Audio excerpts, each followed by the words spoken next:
The normal or physiological way of breathing is through your nose. Breathing through the nose permits to purify the air by the structures inside the nasal cavity. In that way, the air entering into your naso- and oropharynx, your throat, is not going to heavily affect the lymphoid tissue in the adenoids and tonsils, which is the last barrier to catch harmful particles in the air before it reaches your lungs. Besides clearing the air from harmful particles, nasal breathing stimulates the production of gases and substances in the nose, which are going to facilitate the entrance of the air in the lungs and prevent infection in your respiratory system. Mouth breathing allows the air to pass directly into your throat, where the adenoids and tonsils are located.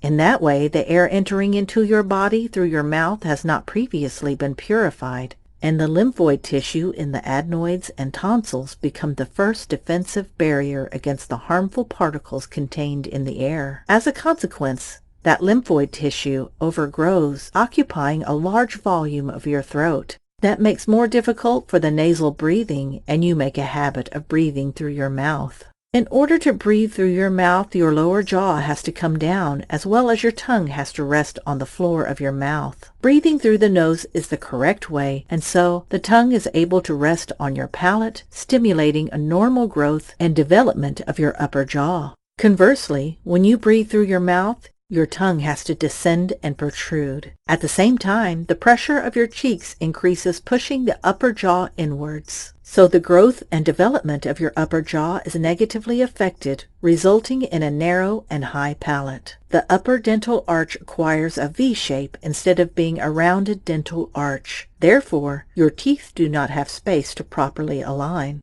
This also produces an incorrect swallowing function. Every time you swallow, between 1,600 to 2,400 times per day, the tongue positions low, staying away from your palate. That forces the tip of your tongue to position between your upper and lower front teeth. That pushes your front teeth to show out of your mouth, and your tongue resting on the floor of your mouth, with the tip of the tongue between your front teeth. That is called an open bite, as your upper and lower front teeth do not touch when you close your mouth. All those dysfunctions, mouth breathing, incorrect tongue posture, open mouth, and incorrect swallowing, are going to continue affecting the growth and development of your upper and lower jaws. And as a consequence, there is less room for your teeth and they become crooked. Remember, the nose is for breathing and the mouth is for eating. Breathing through your nose and keeping your mouth closed with your lips together is going to help your upper and lower jaws to grow and develop better. But more importantly, it makes you healthier.